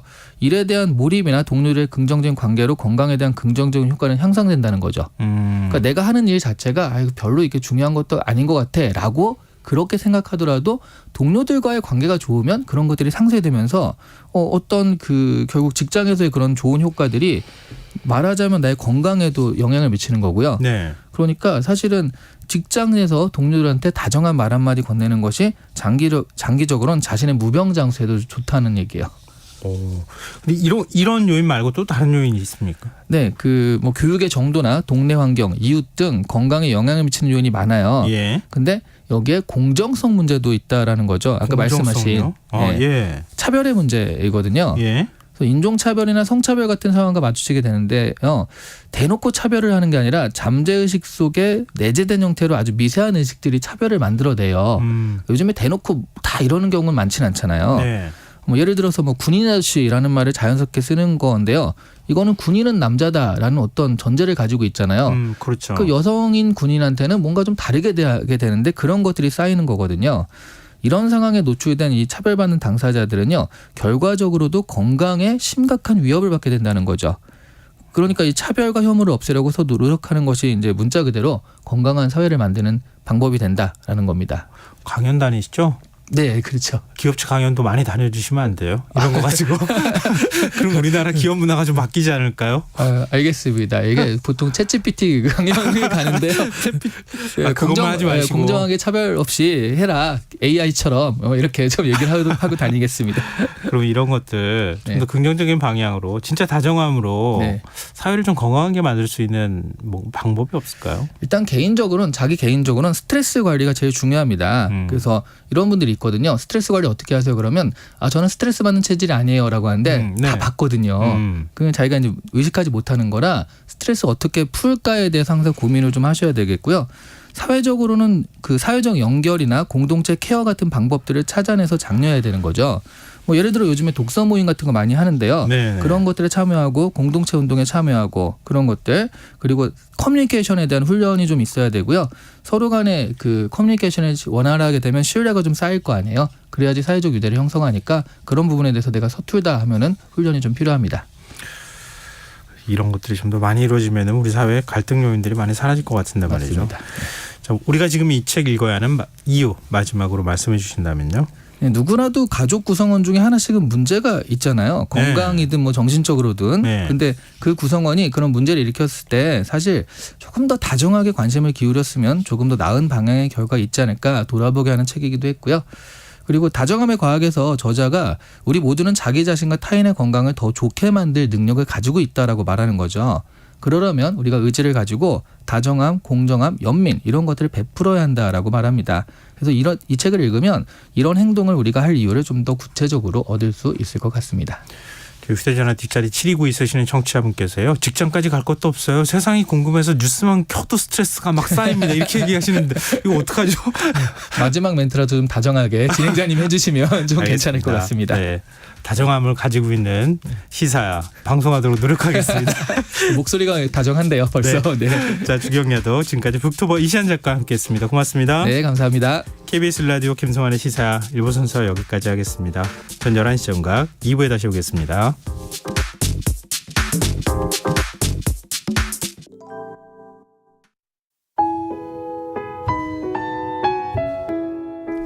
청취자 여러분, 위기가정을 찾아주세요. 어려운 경제 상황 속에서 긴급한 경제적 지원이 필요한데도 복지 사각지대에 놓여 있어 아무런 지원도 받지 못하고 극한 상황으로 내몰리고 있는 위기가정이 늘고 있습니다. KBS 강태원 복지재단에서는 사회 안전망에서 벗어나 위기에 처해 있는 가정을 발굴해 긴급 지원하는 사업을 진행합니다. 여러분 주위에 스스로의 힘만으로는 도저히 일어설 수 없는 힘든 이웃이 혹시 있는지 찾아봐 주세요. 우리 사회의 건강한 구성원으로 신속히 복귀할 수 있도록 KBS 강태원 복지재단이 작은 힘을 보태겠습니다. 여러분의 제보 전화를 기다립니다. KBS 강태원 복지재단 제보 전화 1533-0900, 1533-0900입니다.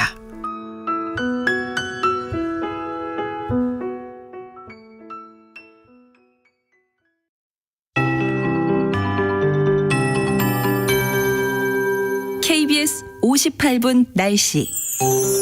내일은 전국이 구름 많다가 오후부터 흐려지겠습니다. 아침까지 내륙을 중심으로 가시거리 1km 미만의 안개 끼겠습니다. 교통안전에 유의하시기 바랍니다. 오후에 전북 동부와 전남권, 경북 서부와 경남 북서 내륙, 제주도 산지에 강한 바람과 함께 천둥 번개를 동반한 5에서 최대 30mm의 소나기가 오겠습니다.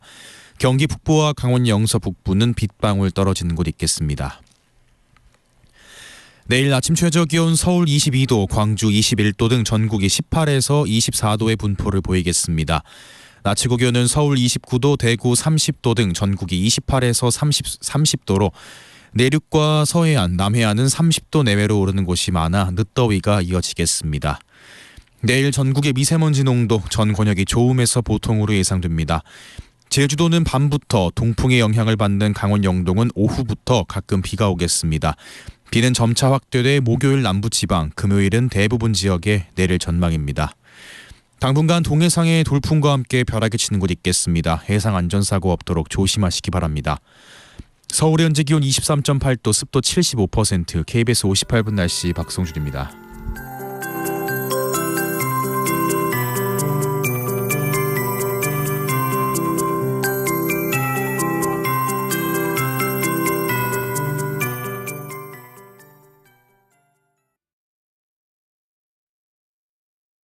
정성을 다하는 국민의 방송 KBS가 11시를 알려드립니다.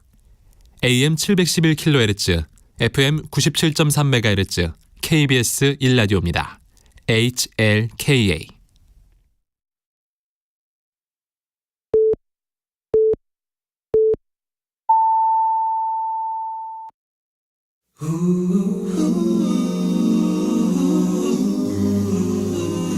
이 밤 그냥 보내긴 아쉬우니까요. 당신의 하루의 끝까지 야무지게 채워드립니다.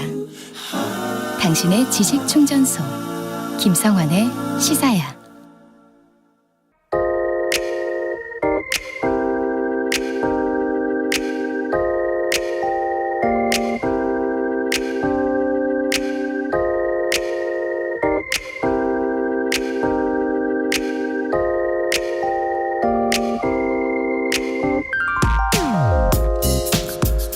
평일에는 신경을 곤두세우고 시시각각 발생 뉴스를 챙기다가도 주말을 맞으면 긴장을 풀고 의도적으로 뉴스와 거리를 두려고 노력하는데요.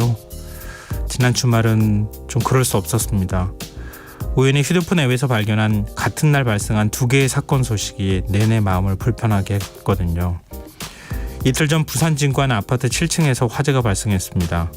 오후 4시가 조금 넘은 시각 불이 났는데 무슨 이유에선지 일가족 3명은 집 현관이 아니라 베란다로 대피했습니다.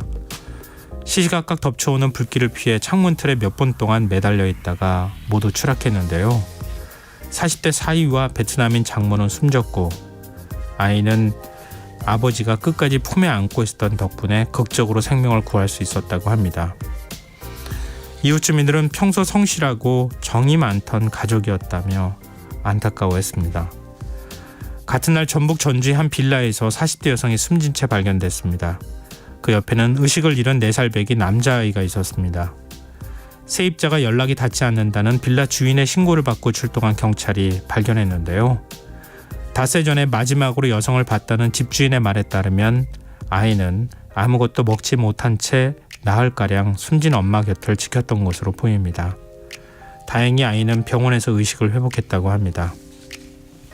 집안은 쓰레기가 쌓인 열악한 환경이었고 월세를 비롯해 전기, 가스요금 등이 미납된 상태였다고 합니다. 아마 많은 분들이 마치 내일처럼 이 소식 접하고 가슴 아파하셨으리라 생각하는데요. 타인의 고통과 아픔에 공감하는 것도 중요하지만 그 속에 숨겨진 구조적인 문제를 찾아내는 것 또한 그 못지않게 중요하다는 생각이 듭니다. 부산의 다문화 가정이 살던 아파트 베란다에는 피난시설인 경량 칸막이가 없었다고 합니다. 만약 있었다면 칸막이를 부수고 옆집으로 모두 무사히 대피할 수 있었을 겁니다. 이 아파트 준공일은 1992년 2월, 주택법상 경량 칸막이 설치가 의무화되기 5개월 전인 1992년에 준공된 아파트였다고 하는데요. 이 5개월이 모든 의무를 해태할 수 있는 구실이 됐던 셈입니다. 전주 사건의 경우에도 복지 취약계층을 찾아내는 시스템이 작동했더라면, 또 미등록 아동에 대한 전수조사 과정에서 이 아이를 발견했더라면 막을 수 있었지 않았을까요? 우리는 할 수 있는 일을 하지 않았기 때문에 이런 사건이 발생하고 있다는 사실 또한 기억해야 될 것 같습니다. 지금까지 오늘의 발견이었습니다.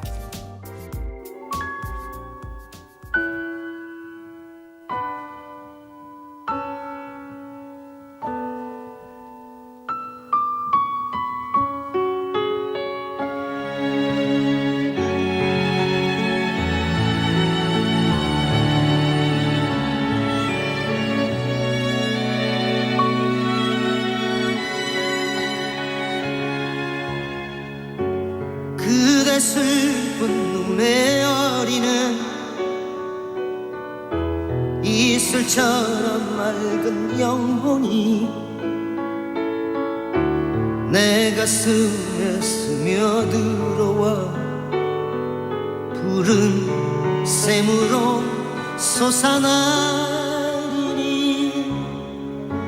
그대 여린 입술 사이로 바람처럼 스친 미소가 나의 넋을 휘감아도는 불꽃이 되어 타오르리니 슬픈 그대 빼앗들이 채 아름다운 나의 사랑아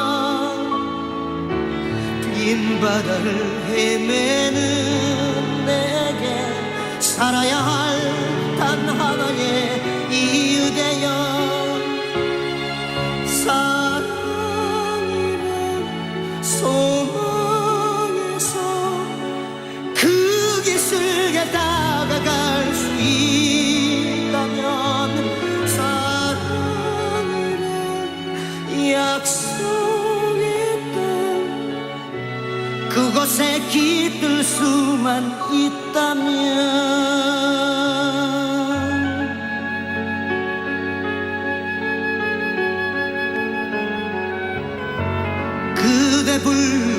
입술 다가와 화살처럼 스친 입맞춤 나의 몫을 앗아가버린 상처 되어 남아있는데 슬픈 그대 빼앗들이 채 떠나버린 나의 사랑아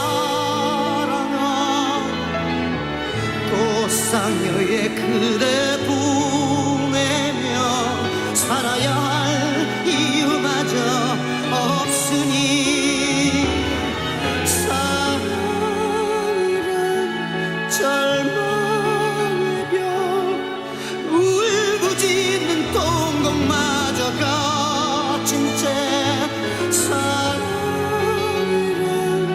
빼만의 간절한 언약마저 버리고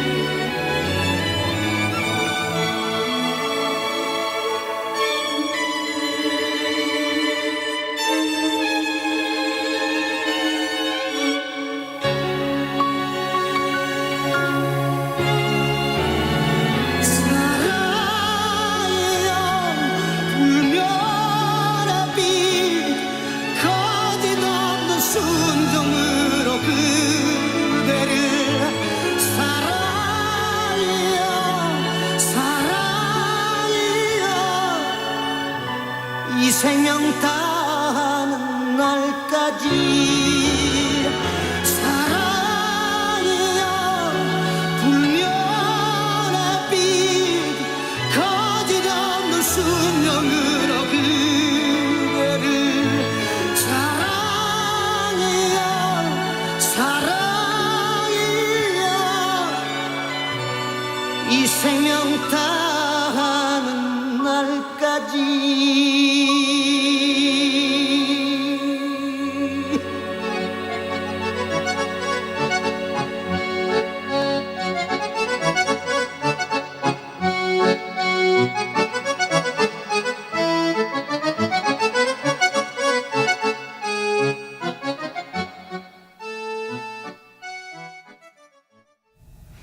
오늘의 발견 이어서 조용필의 슬픈 베아트리체 들으셨습니다. 김성환의 시사는 언제나 청취자 여러분의 관심과 참여 기다립니다. 오늘도 방송 내용과 관련한 청취자분들 문자 들어오고 있는데요.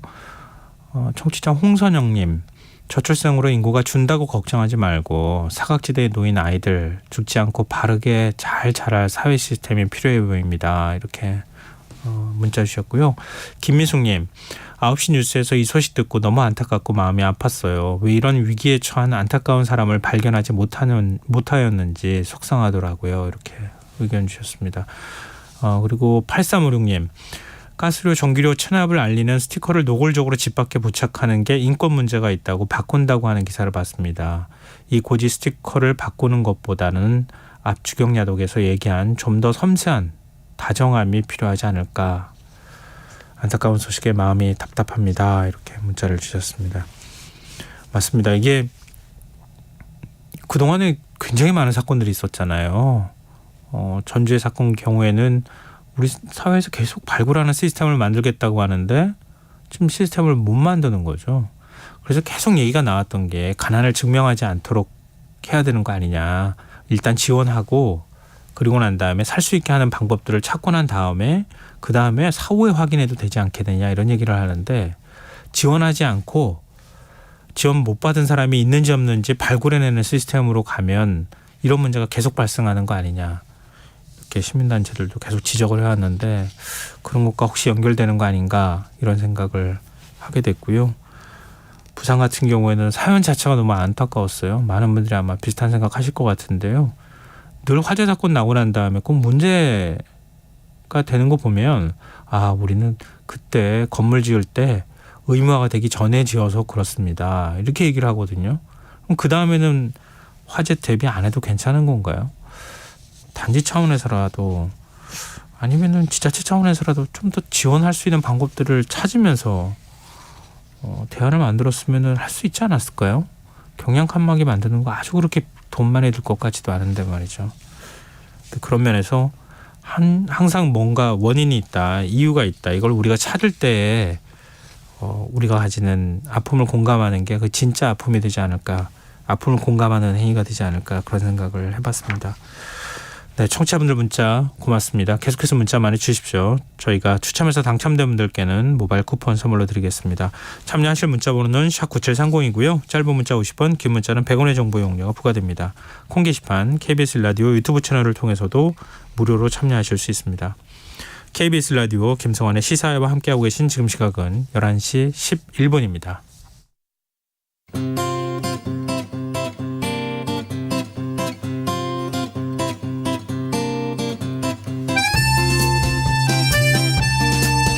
현지 시간으로 사흘 전인 지난 8일 북아프리카 모로코에서 6.8 규모의 강진이 발생했습니다. 이번 지진으로 2,000명이 넘는 사망자가 발생한 가운데 20차례가 넘는 여진이 이어지면서 피해 규모가 점점 불어나고 있는데요. 이 전례 없는 지진에 모로코 정부의 재난대처 능력을 둘러싼 논란도 불거지고 있는 상황입니다. 지금 현재 상황은 어떤지 세계 이면 시간에서 자세히 살펴보도록 하겠습니다. 외신 캐스터 전주현 씨 나와 계십니다. 안녕하세요. 네, 안녕하세요. 네, 지금 사흘 전에 지진 발생했고 그 다음 상황이 어떻게 지금 되고 있습니까? 지금 현지 시각으로 8일 밤 11시 11분에 북아프리카 국가인 모로코의 남서부에 있는 도시 마라케시에서 서남쪽으로 한 71km 떨어진 알 하우즈 지역에서 규모 6.8의 강진이 발생을 했었죠. 1900년부터 지진 기록을 갖고 있는 미국 지질조사국에 따르면 네. 이번 지진이 지난 120여 년간 이 주변에서 발생한 가장 강력한 지진이었습니다. 일단 모로코 내무부의 발표에 따르면 11일 오전 10시 현재까지 2,497명이 숨졌습니다. 2,476명이 부상을 입은 것으로 잠정 집계가 됐고요. 진앙이 있는 알 하우즈에서만 1,452명이 사망했습니다. 가장 피해가 컸고요. 타루다트에서 764명, 치차오에서 202명, 그리고 중세 고도인 마라케시에서도 18명이 희생이 됐습니다. 여진이 또 이어지고 있어요. 8일에 첫 번째 지진이 발생한 지 19분 만에 규모 4.9의 여진이 찾아왔습니다. 또 10일 오전 9시쯤에는 마라케시 서남쪽 83km 지점에서 규모 4.5의 지진이 발생했는데요. 이 여진은 첫 번째 강진이 발생한 진앙과 가까운 곳이었습니다. 지금까지 여진이 25번 정도 발생을 했거든요. 이 여진이 최대 몇 달간 이어질 수 있다, 이런 얘기까지 나오고 있습니다. 상황이 굉장히 심각한데요. 사망자 수가 10,000명이 넘을 수도 있다, 이런 네. 전망까지 나옵니까? 지금 실종자 구조와 수색 작업이 이루어지고 있는데요. 사상자는 더 늘어날 것 같습니다. 왜냐하면 일단 부상자가 한 2,500여 명에 가까운데 절반 정도가 중태입니다. 그리고 미국 지질조사국은 이번 강진의 인명피해 추정치 평가를 지진 발생 직후에는 황색 경보로 내렸는데 10일에 적색 경보로 2단계 상향을 했습니다. 그래서 미국 지질조사국은 이번 지진으로 인한 사망자가 최대 10,000명에 달할 가능성이 35%다. 이걸 가장 높게 보고 있고요. 네. 10,000명에서 10만 명이 될 수도 있다라는 가능성도 21%로 나오고 있습니다. 그래서 일부에서는 심지어 2월에 5만여 명이 사망을 했었던 튀르키예 시리아 대지진만큼 사상자가 나올 수 있다, 이렇게 얘기를 하고 있는데요. 일단 세계보건기구는 이번 지진으로 30만 명 이상이 피해를 입었다라고 밝혔습니다. 인명구조 골든타임인 72시간이 다가오고 있어요. 근데 문제는 피해를 입은 지역들이 산악지대에 집중이 돼 있다는 점입니다. 네. 지진 때문에 암석이 다 떨어져 나와서 도로가 굉장히 많이 막혀 있습니다. 그래서 구조를 하러 가는 것도 어렵고 수색 작업을 하는데도 굉장히 불편한 상황이고요. 그리고 지진이 많은 주민들이 잠자리에 든 밤 11시 이후에 발생을 했습니다. 그래서 빨리 대피를 하지 못했었어요. 그래서 그대로 잠을 자다가 건물 잔해에 깔린 분들이 많습니다. 그래서 인명피해가 커진 원인 중에 하나로 지목되고 있습니다. 정부의 늑장 대응이 또 문제가 되고 있다고요? 네. 구호가 늦어지고 있거든요. 예. 그러니까 생존하신 분들에 대한 지원도 제대로 이루어지지 않는다는 게 지금 문제입니다. 일단 구조대와 식량, 의약품을 실은 구호 차량이 현장에 가고는 있습니다. 근데 앞서 말씀드린 것처럼 길이 많이 막혀 있어요. 그래서 군 헬기를 동원해서 구호품을 투하하고 있는데 이게 굉장히 부족한 상황이어서 지금 생존하신 분들이 어려움을 겪고 있고요. 네. 가장 피해가 컸던 곳이 산악지대 하이 아틀라스의 계곡 쪽 마을인 아미즈미즈입니다. 이번 지진으로 마을 전체가 사라졌습니다. 그래서 살아남은 주민들이 지금 사흘이 넘도록 광장 바닥에서 노숙을 하고 있는 형편인데요. 주민들은 지진이 발생한 지 사흘 뒤에야 군인들이 도로에 잔해를 치우고 구호 차량을 몰고 왔다. 외부의 도움이 정말 부족하다. 이런 얘기를 하고 있습니다. 저도 뭐 방송 프로그램 네. 통해서 여기 하이 아틀라스라고 하는 곳을 봤거든요. 네네. 근데 거기는 이제 집들이 주로 돌로 많이 졌더라고요. 그렇죠. 네. 근데 그 지진에 벽돌집. 굉장히 네. 약해가지고 그 집이 다 무너져 버린 상황이라고 그러니까요. 하더라고요. 네. 그러니까 위에서 찍은 헬기 사진을 보면 예. 남아 있는 게 어디인가 이걸 좀 생각해봐야 될 정도로 굉장히 많이 파괴가 된 곳입니다. 근데 이렇게 다급한 상황인데 모로코 정부는 국제사회에 적극적인 구호 요청하지 않고 있다고요? 네, 이게 좀 이상한데요. 지난 2월에 튀르키예 정부는 대지진이 일어난 뒤 몇 시간 만에 전 세계에 지원을 해달라라고 호소를 했었거든요. 네. 그래서 지금 그때를 생각하면서 유엔의 국경 없는 구조대가 3,500명의 구조대원으로 구성된 100여 개 팀을 모로코에 파견하려고 준비를 다 마쳐놨었습니다. 네. 그런데 모로코 정부가 요청하지 않으니까 발이 묶였고요. 독일도 쾰른본 공항 근처에 50명 이상의 구조팀을 대기시켜놨는데 파견 요청을 받지 못해서 집으로 다시 돌려보냈습니다.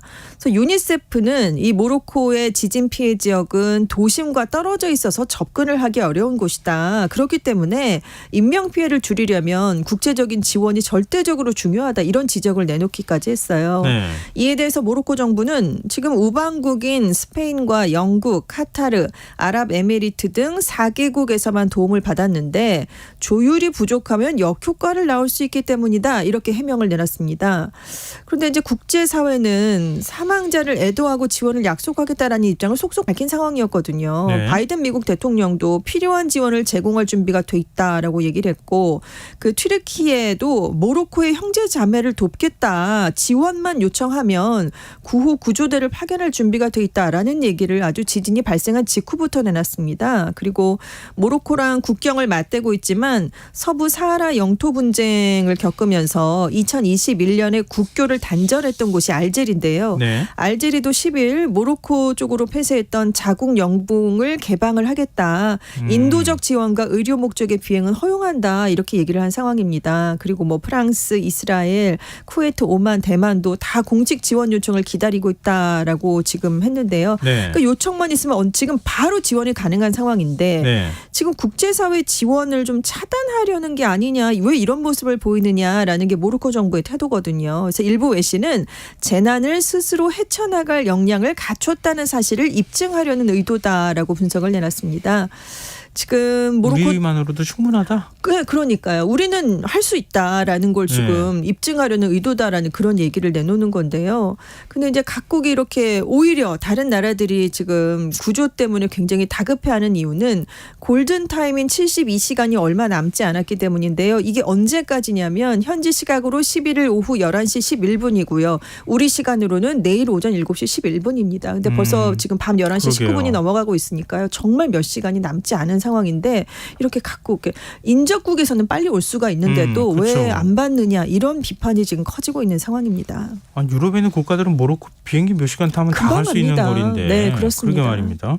근데 모로코 국왕의 대처가 아니랬다 이런 지적도 나와요. 그러니까 왕정 국가인데요. 모로코 네. 정부가 지진이 발생한 이후에 하루가 지난 9일 오후에야 비상회의를 열었습니다. 그리고 사흘간의 국가 애도 기간을 선포하면서 이제 본격적으로 이제 구조 작업을 시작. 시작을 했고요. 네. 그래서 프랑스에 이제 머물고 있었거든요. 국왕 무함마드 6세가 이 국왕의 귀국을 기다리느라고 황금 같은 시간을 허비한 게 아니냐라는 비판이 나온 겁니다. 그래서 지금 전문가들은 모로코는 왕궁의 승인 없이는 아무 일도 이루어지지 않는 국가다. 그래서 그렇지만 이런 재난 상황에 다른 나라에 머물고 있던 국왕 때문에 많은 시간이 허비가 됐는데 권위주의적 구조에 전적으로 의존하는 통치가 얼마나 비효율적인가를 보여주는 것이다라는 비판을 내놓고 있고요. 네. 지금 모하메드 6세가 국제사회의 지원에 대한 승인 여부도 확실하게 밝히지 않고 있다는 것도 문제로 지적되고 있습니다. 모로코는 사실 입헌 군주제를 채택하고 있습니다. 하지만 사실상 전제 군주제 형태로 국가가 운용되고 있거든요. 그러니까 외국 구호대가 뭐 파견을 하고 싶다, 뭐 물자를 투입하고 싶다라고 해도 모하메드 6세가 허가를 해줘야 이게 가능한 상황입니다. 그래서 지금 지난번 지진 때도 이제 이런 일이 비판이 된 적이 있는데 네. 그 2004년에 규모 6.3 지진 때문에 600여 명이 사망했던 때가 있었습니다. 그때도 모로코 총리가 지진 피해 현장을 곧바로 방문하지 않아서 비판을 받았는데요. 왜냐하면 총리가 왕보다 먼저 나타나서는 안 된다라는 규정이 있었기 때문이라고 합니다. 근데 지금 모하메드 6세가 작년에도 국외에서 200일을 보냈거든요. 네. 근데 3월에도 가봉에서 초청을 받아서 3개월간 머물다가 6월에 귀국했다가 이번에 또 프랑스에 가 있는 상황이었습니다. 그래서 이거 너무 지금 무책임한 게 아니냐라는 얘기는 당연히 나오는 거고요. 그래서 이번 지진으로 그동안 쌓여왔던 모하메드 6세 국왕 그리고 내각을 향한 국민들의 불만이 터져나올 수도 있다 이런 관측이 있는데요. 뉴욕타임스는 지난 몇 년 동안 모로코도 관광 상업이 주력이었는데 코로나19 팬데믹 기간 동안 관광 상업이 굉장히 많이 부진했었거든요. 그리고 지금 우크라이나 전쟁 때문에 밀을 비롯한 주요 상품 가격도 많이 급등해서 국민들의 불만이 높아진 상황인데 지진으로 나타날 수 있다 이런 얘기를 내놓는 겁니다. 하지만 모로코에서 국왕을 모독하는 건 또 형사처벌 대상이 됩니다. 모독죄가 있나 보구나. 그렇습니다. 네. 그래서 왕실에 대한 비판이 뭐 본물처럼 나오기는 힘들 것이다 이런 전망이 나오고 있습니다. 아까도 얘기했던 것처럼 프랑스에 있었으면 모로코까지 비행기 1시간도 안 걸리는 거리 아니에요. 그냥 바로 모로코로 날아가거나. 아니 꼭 가야 됩니까? 뭐 아니면은 긴급하게 원격으로 결정을 하면 되죠. 네. 그러니까 이게 참 국가에 이런 재난이 발생했는데 말이죠. 이해가 잘 안 되네요. 근데 중세 고도 마라케시 문화재도 많이 파괴됐다고요? 네, 이 마라케시가 진앙으로부터 지금 가장 가까운 도시였기 때문입니다. 이 마라케시가 베르베르인의 알 모라비드 왕조가 1070년에서 1072년 사이에 건설한 도시입니다. 그래서 오랜 기간 동안 정치, 경제, 문화 중심지였고요. 북아프리카에서 안달루시아에 이르는 서부 무슬림 지역 전역에 영향을 미친 굉장히 중요한 도시입니다. 베르베르어로 신의 땅이에요. 이 마라케시가. 그래서 모로코란 국명의 어원이 된 도시이기도 합니다. 그래서 유네스코가 마라케시의 구시가지인 메디나 전체를 1985년에 세계 문화유산으로 지정을 했고요. 붉은색 담장 그리고 옛 건물 같은 독특한 풍광과 문화로 유명해서 세계적인 관광지 중에 하나로 손꼽히는 곳입니다. 우리에게도 좀 알려진 곳인데 영화 미션 임파서블 로그네이션이라던가 미이라 드라마 왕좌의 게임 등의 촬영지로도 굉장히 유명한 곳이고요. 네. 근데 이번 지진으로 이 구 도심지인 메디나가 크게 파괴됐습니다. 마라케시를 대표하는 건물이 있어요. 12세기에 지어져서 마라케시 지붕이다라고 불리는 쿠투비아 모스크가 있는데 거기에 높이 69m짜리 첨탑이 이번 지진으로 여러 곳에 금이 갔습니다. 그래서 붕괴될 수 있다라는 우려가 나오고 있고요. 그리고 국내 예능 프로그램을 촬영했던 제마 엘프타 광장도 피해를 입었습니다. 그래서 여기에도 카르부크 모스크가 있는데 여기에 있던 첨탑은 완전히 무너졌고요. 구 도심을 둘러싼 역사 깊은 붉은 성벽 일부도 파손이 됐습니다. 이 모로코가 코로나19 이전에 국내 총 생산의 7%를 관광 산업에 의존을 했었거든요. 그런데 그 대부분은 마라케시와 근처 지역에 집중이 되어 있습니다. 이 마라케시가 2019년 한 해에만 300만 명에 달하는 여행객이 방문을 했던 곳이거든요. 대표적인 관광 도시인데 이번에 아주 크게 파괴가 됐습니다. 약간 그동안에 모로코에 대한 로망 같은 그런 게 좀 있었잖아요. 네, 영화 촬영의 배경지가 많이 되기도 했고 우리나라 사람들도 사실 모로코 많이 찾는다고 제가 알고 있는데 근데 모로코가 이렇게 큰 지진이 잘 발생 안 해요? 네, 그렇습니다. 진앙인 알 하우드 지역을 중심으로 살펴보면 반경 500km 안에서 규모 6.0 이상의 지진이 발생했던 건 1900년 이후에 한 번도 없었습니다. 지금 120년 만에 그래서 최대 지진이다라는 얘기가 나오는 건데요. 규모 5.0 이상의 지진도 120년간 9건 뿐이었고요. 사망자가 12,000명 발생한 1960년 해안도시 아가디리의 지진도 규모 5.8 수준이었습니다. 이제 반경 500km 바깥으로 좀 확대를 해보면 2004년에 모로코 북부 알 호세이마에서 관측된 규모 6.3의 강진이 있었던 적이 있는데 그때 600명이 숨졌던 적이 있습니다. 아틀라스 산맥은 네. 보통 이렇게 그렇게 큰 산맥이 만들어진다고 하면 네. 뭔가 이렇게 판이 충돌해가지고 그렇죠. 밀어 올려야 되잖아요. 네, 그렇게 용기를 만들어지면 해야 되는데. 그럼 지진이 발생할 거 아니에요. 그렇긴 한데요. 지질학적으로는 지진이 발생하기가 좀 드문 곳으로 꼽히고 있습니다. 말씀하신 것처럼 이 마라케시 남서쪽에 아틀라스 산맥이 있거든요. 네. 여기는 아프리카판, 유라시아판이 충돌해서 땅을 밀어 올리면서 이 산맥이 나온 겁니다.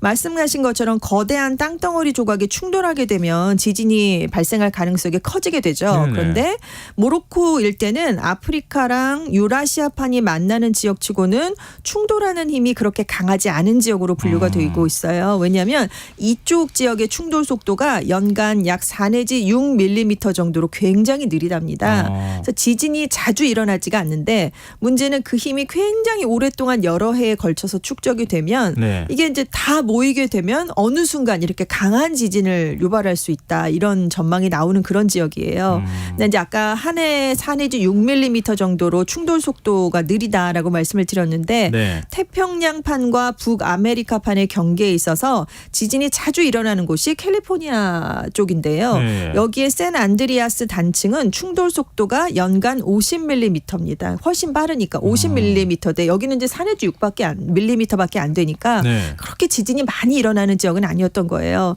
대개 우리가 브레고리라고 부르는 환태평양 지진대에서 규모가 큰 지진들이 많이 발생을 하잖아요. 왜냐하면 여러 판들이 굉장히 많이 맞물려 있으니까요. 네.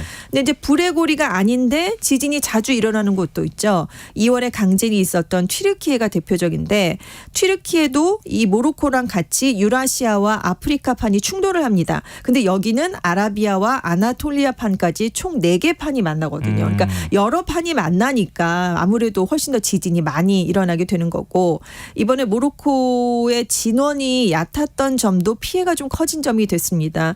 강진의 진원이 이번에 깊이 26km로 얕았거든요. 그런데 네. 일반적으로 지진은 지하 수십에서 수백 킬로미터에서 발생을 하는데 이렇게 진원이 얕게 되면 강도가 커집니다. 그러니까 훨씬 더 치명적인 결과를 가져오게 됩니다.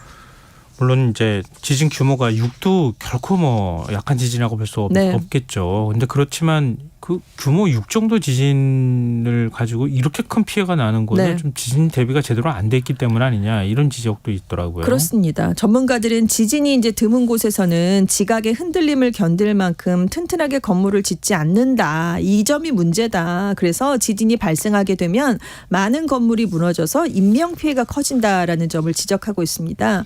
실제로 이제 이번 지진이 강타한 곳이 농촌 지역 건물들이 대부분이었는데요. 네. 내진 설계가 안 된 건 물론이고요. 지진에 취약한 진흙 벽돌집이 많았습니다. 그래서 사실 1960년에 규모 5.8 지진으로 이제 많은 사람이 사망하면서 건축법도 변경이 됐고요. 최근에도 이제 건축법을 계속 강화하는 추세이긴 했습니다. 그런데 건축업자들이 비용을 줄이려고 규제를 좀 무시한 측면이 있어요. 그리고 지금 지진에 굉장히 취약한 구조물들이 많았다라고 말씀을 드렸는데 되게 네. 철골 구조는 땅이 흔들리면 철골이 휘어지면서 충격을 흡수하는데 예. 이번에 모로코 건물들은 대부분 벽돌, 콘크리트만으로 지어졌으니까 이렇게 충격을 흡수할 만한 구조가 전혀 아니었습니다. 그리고 이제 가장 많은 희생자가 나온 게 알 하우즈 지역인데 예. 건축가를 쓸 만한 형편이 안 되는 주민들, 그러니까 좀 가난한 형편의 주민들이 많았던 거예요. 그러니까 지금 저숙련 석공들을 써서 집을 지었다고 합니다. 그래서 지진에 더 취약해졌는데 시골에서 또 장부에 적은 내용보다 철근 보강재를 더 적게 넣고 약한 콘크리트를 쓰는 경우가 많은데 이걸 이제 모로코 출신 건축가들이 지적한 내용이거든요. 그런데 이렇게 외곽 지역은 도심 지역에 비해서 당국의 건축 상황을 점검하는 횟수가 굉장히 그런 편이라고 합니다. 그래서 직접 좀 집을 지으니까. 네, 규제 사각지대에 좀 놓여 있는 편이 있었습니다. 근데 이번 지진으로 경제적 피해도 천문학적으로 발생하겠는데요. 문제는 모로코 경제가 이미 안 좋았다는 점인데요. 이번 지진으로 모로코 국내 총 생산의 최대 8%에 달하는 손실을 입을 것으로 추정되고 있습니다. 그래서 네. 지금 우리 돈으로 1조 3,370원에서 13조 7,300억 원 정도의 손실을 입을 것이다라는 가능성이 37%로 가장 높게 나오고 있는데요. 가장 큰 피해를 입은 쪽이 마라케시 남쪽 산악지대입니다. 이번 지진의 중심지고요. 근데 문제는 9월 말이 모로코는 관광 성수기예요. 근데 딱 성수기를 앞두고 지진이 일어났습니다. 당연히 관광업에는 큰 타격이 발생할 수밖에 없게 됐는데요. 경제 전체가 영향을 받은 정도까지는 아니지만 관광객을 수용하던 마을들은 완전하게 파괴가 됐습니다. 그래서 이 지역 경제가 완전히 무너졌다라는 얘기가 나오고 있습니다. 좀 빨리 일단 피해자들 구조, 생존자들 구조하는 게 제일 급선무인데. 네, 그리고 구호품이 빨리 가는 것도 좀 필요하고요. 이게 적극적이지 않다 그러니까 좀 걱정이 네. 되는데 빨리 좀 구호 활동도 이루어지고 했으면 좋겠습니다. 참 여러 가지로 걱정이네요. 네, 지금까지 세계인면 외신캐스터 전주현 씨와 함께했습니다. 오늘 말씀 고맙습니다. 네, 감사합니다. 김성환의 시사는 오늘도 K컬처 특집 오디오 웹툰 드라마 편성관계로 평소보다 조금 일찍 마무리하겠습니다. 청취자분들도 많이 알고 계실 텐데요. 모바일 쿠폰 당첨자는 홈페이지 공지사항이나